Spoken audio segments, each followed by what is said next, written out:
এই মুহূর্তে আমি বাংলাদেশ সুপ্রিম কোর্টে অবস্থান করছি। আর আমরা যতটুকু জানতে পেরেছি, ছাত্র জনতা সুপ্রিম কোর্ট ঘেরা করেছে প্রধান বিচারপতির পদত্যাগে। দর্শক, এখানে আপনারা দেখতে পাচ্ছেন যে অসংখ্য মানুষ, এখানে ছাত্র জনতা, আইনজীবী সবাই এখানে এসে বিচারপতির পদত্যাগের দাবিতে বিভিন্ন স্লোগান দিয়েছে এবং সাবেক যে প্রধানমন্ত্রী তারকে নিয়েও স্লোগান দিচ্ছে। আমরা এইখানে এই মুহূর্তে একজন আইনজীবীর সাথে কথা বলবো এবং জানার চেষ্টা করব তারা এই মুহূর্তে কি কি পদক্ষেপ নেওয়ার জন্য এখানে উপস্থিত হয়েছেন। একটু আপনি বলবেন আপনি এখানে কেন এসেছেন এবং আজকে বাংলাদেশ সুপ্রিম কোর্টের প্রধান বিচারপতি এবং তার অধস্থ তার হাইকোর্ট টিভি সকল বিচারপতিকে নিয়ে ফুল কোর্ট বেঞ্চের সভার আয়োজন করে, যার পয়েন্ট ছিল যে বর্তমান যে সরকার গঠিত হয়েছে এই বিপ্লবী ছাত্র জনতার মাধ্যমে, অভ্যুত্থান সৃষ্টির মাধ্যমে ডক্টর ইউনূসের নেতৃত্বে যে সরকার গঠিত হয়েছে এই সরকারকে অবৈধ ঘোষণা করার জন্য তারা একটি পায়তারা করেছে। এটা জুডিশিয়াল কু করার জন্য তারা চেষ্টা করেছে, কিন্তু আমাদের বাংলাদেশ সুপ্রিম কোর্টের সাধারণ আইনজীবী এবং বাংলাদেশের সকল ছাত্র জনতা জেগে ওঠার ফলে আজকে এই প্রধান বিচারপতির যে জুম মিটিংয়ের মাধ্যমে যে আলোচনা করার কথা ছিল সেটি ব্যর্থ হয়ে গেছে। এই প্রেক্ষিতে বাংলাদেশের ছাত্র জনতা সবাই বাংলাদেশ সুপ্রিম কোর্টে অবস্থান করছে এবং মাননীয় প্রধান বিচারপতি তিনি চলে গেছেন।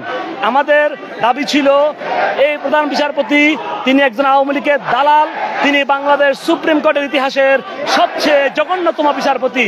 এই বিচারপতির এই অ্যাপিলেট ডিভিশনের 7 জন বিচারপতির মধ্যে 3 জন বিচারপতি সরাসরি 1971 সালের মানবতা বিরোধী অপরাধের জন্য বিচারের জন্য সৃষ্ট ওয়ার ক্রাইম ট্রাইব্যুনাল আইসিটি ট্রাইব্যুনালের বিচারপতি ছিল।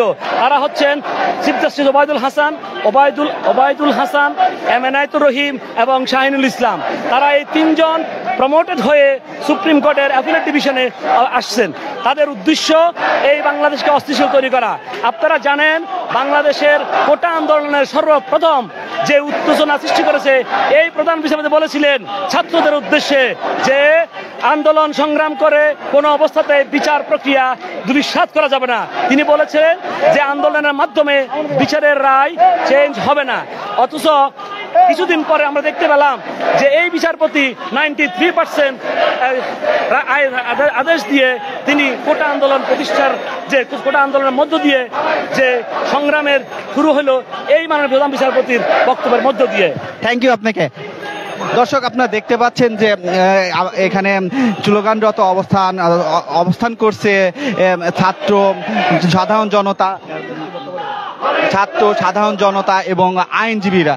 আমরা দেখতে পাচ্ছি তারা বিভিন্ন স্লোগান দিচ্ছে। আমরা এখানে দেখতে পাচ্ছি একটি পোস্টার পর্যন্ত এখানে লাগানো আছে। এখানে ন্যায় বিচার পুনঃপ্রতিষ্ঠার জন্য দলখানা প্রধান বিচারপতি এবং অ্যাপিলেট ডিভিশনের অন্যান্য বিচারপতিদের পদত্যাগের দাবিতে এখানে একটি ব্যানার টাঙানো হয়েছে। দর্শক, আপনারা দেখতে পাচ্ছেন এখানে অসংখ্য মানুষ এখানে উপস্থিত হয়েছেন দাবিতে। দর্শক, আপনারা দেখছেন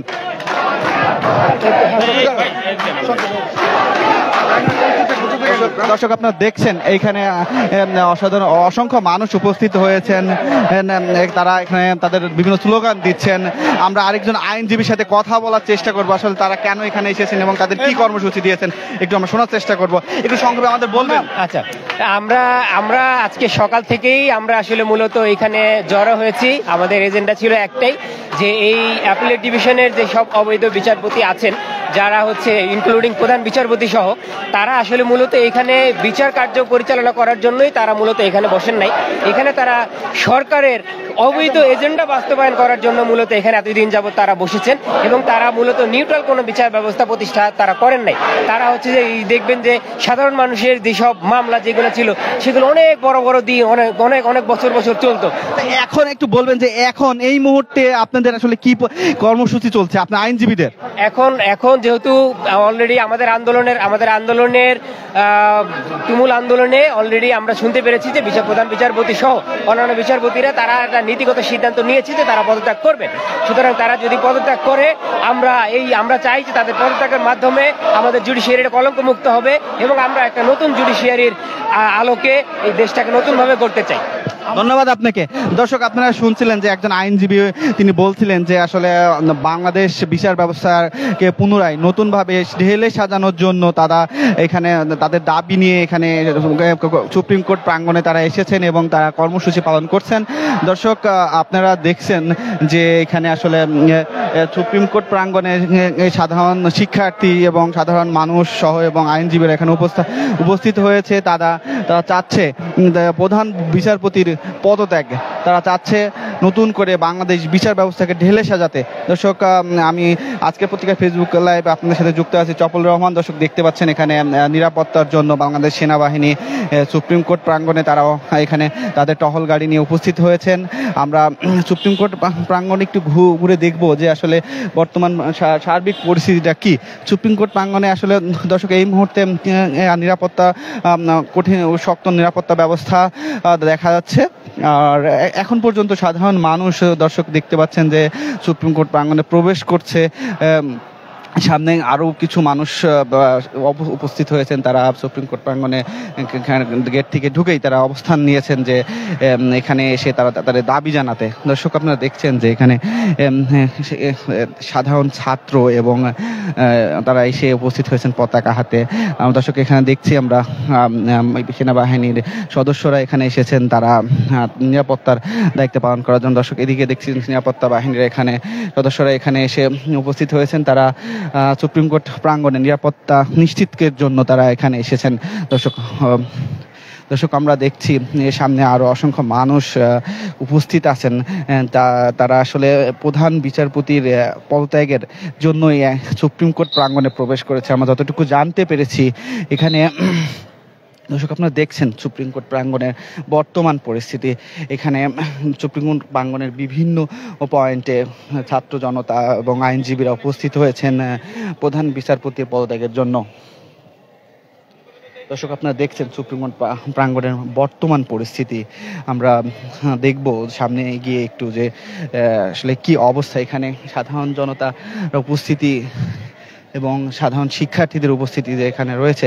আমরা সেটা দেখার চেষ্টা করব যে তারা আসলে তাদের দাবি আদায়ের জন্য এখানে এসেছে এবং তারা কি দাবি তারা চাচ্ছে। দর্শক, আপনারা দেখতে পাচ্ছেন যে এখানে সুপ্রিম কোর্ট প্রাঙ্গণে আইন শৃঙ্খলা রক্ষার কাজে এখানে সেনাবাহিনী এবং অন্যান্য আইন শৃঙ্খলা বাহিনীর সদস্যরা উপস্থিত এখানে এসে উপস্থিত হয়েছেন।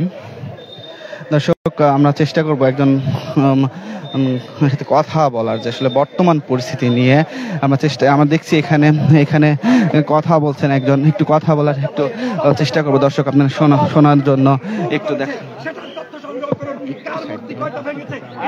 দর্শক, আপনারা দেখছেন একজন এখানে একজন কথা বলছেন।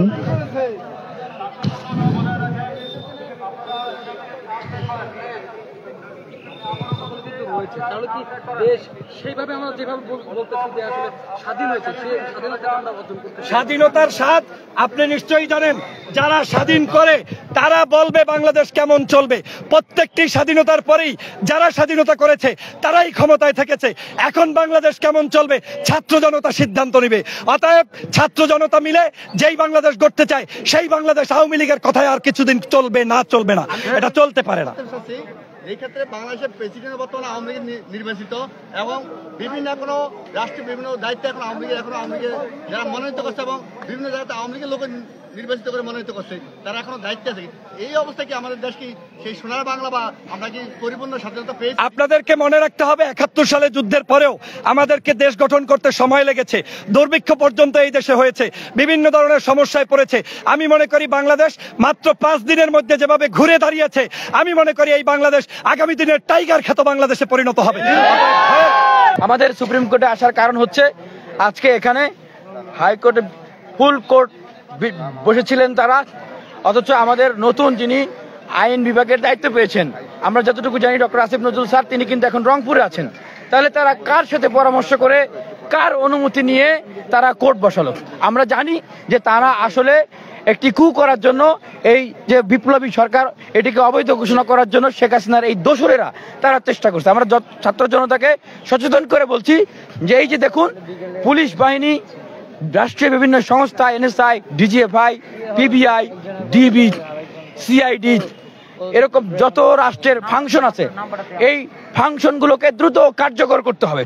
এবং সেক্ষেত্রে যারা এই বিভিন্ন মন্ত্রণালয়ের দায়িত্বপ্রাপ্ত হয়েছেন, আমরা তাদের কাছে অনুরোধ করব যে আপনারা ছাত্র জনতা এবং বিভিন্ন ডিপার্টমেন্টে যে নতুন পুলিশ আইজিপি নিয়োগ করেছেন, এরকম আপনারা সকল জায়গায় আমূল পরিবর্তন নিয়ে আসুন এবং তাদের সাথে দ্রুত ছাত্র জনতার মত বিনিময়ের আয়োজন করুন।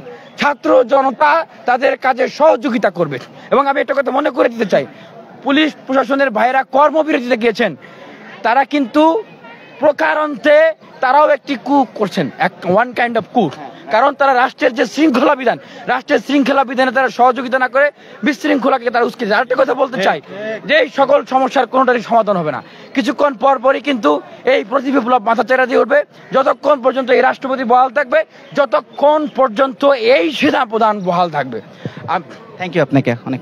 দর্শক, আপনারা শুনছিলেন যে একজন ছাত্র পরিষদ গণপরিষদের একজন সদস্য, উনি বলছিলেন যে আসলে তারা কেন এখানে এসেছেন। তারা আসলে বলতে চাচ্ছেন যে বিচার বিভাগে এবং প্রশাসন বিভাগে যে অস্থিরতা বিরাজ করতেছে, এই অস্থিরতা থেকে একটা শান্ত পরিস্থিতি, এবং তারা চাচ্ছিলেন যে দায়িত্বপ্রাপ্ত যারা বিভিন্ন মন্ত্রণালয়ে যারা দায়িত্ব পেয়েছেন উপদেষ্টাদের, তারা ছাত্র জনতার সাথে বসে মত বিনিময় করে একটা সঠিক সিদ্ধান্তে আসবে।